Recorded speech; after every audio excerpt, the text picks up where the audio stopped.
A couple more practical programming examples with you. As before, the resources are all online. You will need internet access for this next bit. Well, not the very next bit, because I'm going to talk for a little while first. 네, 그다음 저희가 이제 마지막 세션이 됐습니다. 이제 마지막 세션에서는 또 다시 이제 스크래치로 돌아가서 여러 프로그램이나 아니면 사례에 대해서 말씀을 드리도록 하겠습니다. 그리고 앞으로 또 인터넷에 웹에 접속을 하셔야 될 필요가 있는데요. 일단 제가 먼저 설명을 하고 그리고 이제 웹을 이용해 보도록 하겠습니다. I've already mentioned Seymour Papert as the great pioneer for computing education. This is the book that he wrote 35 years ago. And I think this vision is still something which is motivating the agenda that many of us see as what we're trying to do in computing education. Again, you have the Korean translation in front of you. In many schools today, the phrase computer-aided instruction means making the computer teach the child. One might say the computer is being used to program the child. 네, 제가 아까 말씀드렸던 그 시모어라는 그분이 계신데요. 이분이 컴퓨터 교육에 있어서는 그 선구자였습니다. 그래서 이분이 35년 전에 썼던 컴퓨터 교육의 그 비전에 관한 책이 있는데 그게 지금도 아직 통용이 될 수 있는 그런 개념입니다. 여기 보면 여러분들 책자에는 번역본이 나가 있을 겁니다. 그 번역본에 보시면은 요즘에 많은 학교에서 그 컴퓨터에 지원을 받는 교수법이라고 하게 되면은 그 컴퓨터를 통해서 그냥 애들이 배우는 거라고 이제 의미를 많이 하게 됩니다. 그리고 이것에 대해서 컴퓨터가 아이를 프로그램을 하기 위해서 사용이 되고 있다라고 이야기하고 있는 사람도 있고요. But in Papert's vision, it's the child who programs the computer. And in doing so, acquires, yes, mastery over a piece of the most modern and powerful technology, the sense of it being a useful skill, but also establishes this intimate contact with the deep ideas of science, of maths, and the art of intellectual model building, something which we have subsequently come to label as computational thinking. 네, 그런데 이 분이 시모어라고 하시는 분이 보기에는요, 아이가 컴퓨터에 의해서 프로그래밍이 되는 게 아니라 컴퓨터를 아이가 프로그래밍을 하는 것이죠. 그리고 그 과정에서 가장 현대적이고 그리고 가장 큰 영향력을 갖고 있는 그런 기술의 일부를 사용하는 법에 대해서 감을 잡게 되고요. 그리고 과학이나 아니면 수학 아니면 그 뭔가 지적인 모델을 구축하는 기술에 있어서 그 안에 들어가 있는 개념이나 관념에 대해서 아이가 느끼게 되고 그리고 그것에 대한 그 자신의 생각을 정립하게 된다고 생각되어 있습니다. 그리고 우리가 이러한 활동이나 개념들을 나중에 컴퓨팅 사고력이라고 이름을 짓게 되죠. And I think you heard yesterday about coding not being an end in itself. We use this word coding a lot. For me, programming is a two-step process. Firstly, think about how you're going to solve the problem, the ideas, the way you're going to tackle the problem, understanding the system, what we would call the algorithm, the steps, the stages, the rules, and then implement that as code in a particular language on a particular system. And those two steps are both really important. 네, 우리가 코딩이라는 말들을 많이 사용하기도 했는데요. 이 코딩이라는 거는요, 우리가 아이들한테 가르치는 최종 목표가 결코 아닙니다. 그리고 코딩이라는 말 대신에 저는 프로그래밍이라는 컨셉을 사용하고 싶습니다. 이거는 이제 두 개의 요소로 이루어져 있다고 할 수 있겠습니다. 두 단계로 볼 수도 있고요. 첫 번째가 문제가 있을 때 이 문제를 어떻게 해결하느냐, 그리고 그 해결 방식을 단계별로 적어놓은 바로 알고리즘입니다. 그 아까 알고리즘에 대해서 이야기를 했었고요. 그리고 그 다음에 특정 그 시스템 내에서 사용하는 특정 언어, 랭귀지를 통해서 코딩을 하는 것입니다. Can you have one without the other? Yes, of course you can. And we see certainly in some of this unplugged computer science the notion of algorithms without ever being executed as code. The example which Yvonne gave earlier of the algorithm for making toast or making a sandwich. We never actually get a machine to do that for us. And certainly in some of the resources we've seen in England, we have coding without any algorithmic thinking happening.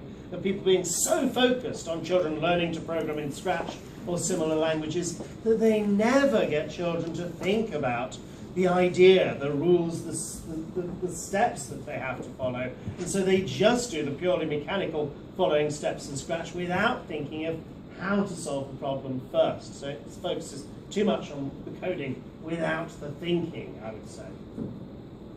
네, 그런데 이 두 개 중에서 뭐 하나가 없이 수업을 진행할 수 있을까요? 라고 하면은 물론 그럴 수는 있습니다. 예를 들어서 언플러그드 수업에 같은 경우는 코딩이 없는 알고리즘만 배우는 수업이죠. 그래서 뭐 코딩 없이 컴퓨터를 사용하지 않고도 뭐 토스트 만드는 법, 샌드위치 만드는 법이라는 순서들을 통해서 알고리즘을 보여줄 수가 있습니다. 그런데 또 영국에서는요, 그 밖에 많은 수업 교재들이 뭐 코딩만 가르치고 있는 교재들도 있습니다. 이럴 경우에는요, 아이들이 뭐 스크래치를 사용하든 어떤 다른 프로그램을 사용하든 그냥 그 프로그램의 랭귀지, 언어를 배우는 데만 집중을 하고 있습니다. 그래서 이런 알고리즘에 대해서 생각할 시간조차 주지를 않고 그냥 기계적으로 그런 언어를 짜는 것만 배우게 되죠. 그렇게 되면은 이제 문제를 해결하는 것에 대한 시간 투자가 없는 코딩만 있는 작업입니다. I suppose it's a little like poetry and translating poetry, that coming up with the idea of a poem and expressing an idea in a poem is an intensely creative process. Translating that poem from Korean to English is also a creative process, but it's a different type of creativity. It demands a hugely technical knowledge of English's grammar and spelling and syntax. But it's not the same as coming up with the idea of the poem in the first place. The analogy is flawed, but it might be a helpful one.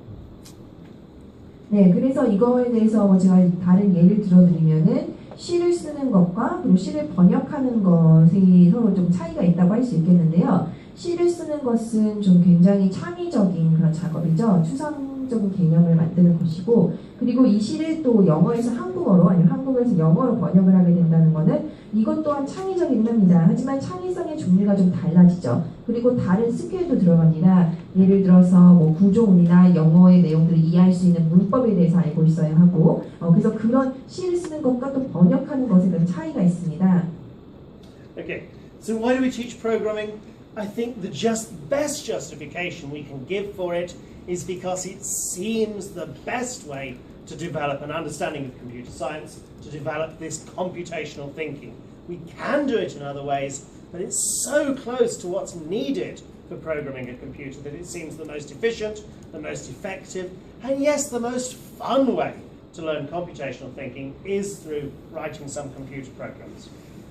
네, 이것처럼요. 아까 제가 들었던 그러니까 대조할 수 있는 그 시와 번역하는 그 내용처럼 컴퓨터 사이언스를 배우는 데에도 여러 가지 방법이 있을 수도 있습니다. 하지만 이거를 저희가 또 접근할 수 있는 방법 중에 하나가 바로 프로그래밍이라고 생각을 합니다. 그 다른 방법들 중에서도 프로그래밍을 통해서 컴퓨터 과학을 배우는 거는요, 가장 효과적이고 효율적일 뿐더러 그리고 또 가장 재미있는 방법이기도 합니다. I think you're all far too polite to interrupt at this point and say, Miles, where is your evidence for this? You should, because my argument is essentially a hand-waving one. I can't show you that this is definitely the case. We've not tried this, but it seems plausible. In science education, doing experiments is the best way to learn about the scientific method. In mathematics, doing some mathematics seems the best way to learn about mathematical reasoning. I would argue, but it is merely an argument rather than the data proves, that in computing, the best way to learn computational thinking is through programming. 이제 여러분들이 굉장히 예의가 바르셔서 저한테 질문을 안 하신다라고도 생각을 합니다. 이쯤에서 이제 제 말을 가로막고 이렇게 주장을 하는 도대체 근거가 무엇이냐, 근거를 내놔라라고 말씀을 하실 수도 있습니다. 그래서 그렇게 당연히 질문을 하는 것도 그만하다고 생각을 하고요. 그런데 제가 이제 여기 이 단계에서 보여드릴 만한 어떤 과학적인 근거나 연구 결과는 없습니다. 하지만 그것을 이성적이나 이론 추론을 사용해서 생각해 보았을 때 가장 합리적이고 그리고 가장 효율적인 방법이라고 생각하게 되는 거죠. 수학을 배울 때 우리가 어떤 방법으로 수학을 배워야 가장 효과적이라는 것을 알 수 있는 것처럼요. 지금 당장 보여드릴 수 있는 어떤 과학적인 데이터나 자료는 없지만 저는 그런 것들을 기반으로 해서 충분히 이런 주장을 할 수 있는 겁니다. And it's certainly what Papert himself found with what he was doing with children back 35 years ago. He says he saw how children who'd learned to program computers could use concrete models to think about thinking, to learn about learning, and enhance their powers as psychologists and epistemologists. It's through the programming that they developed something which we now label as computational thinking. 그런데 이 페퍼츠 하는 분도 35년 전에 아이들을 관찰하게 되면서 제가 지금 말하는 것과 똑같은 것을 알게 되셨다고 되어 있습니다. 그래서 프로그래밍을 통해서 아이들이 생각을 하는 법을 생각하는 것, 그리고 여러 가지 사람의 심리나 아니면 그런 언어학과 같이 제가 아까 말씀드렸던 그런 모든 것들을 프로그래밍을 통해서 배우게 된다는 것을 그분이 관찰을 하셨습니다. 그리고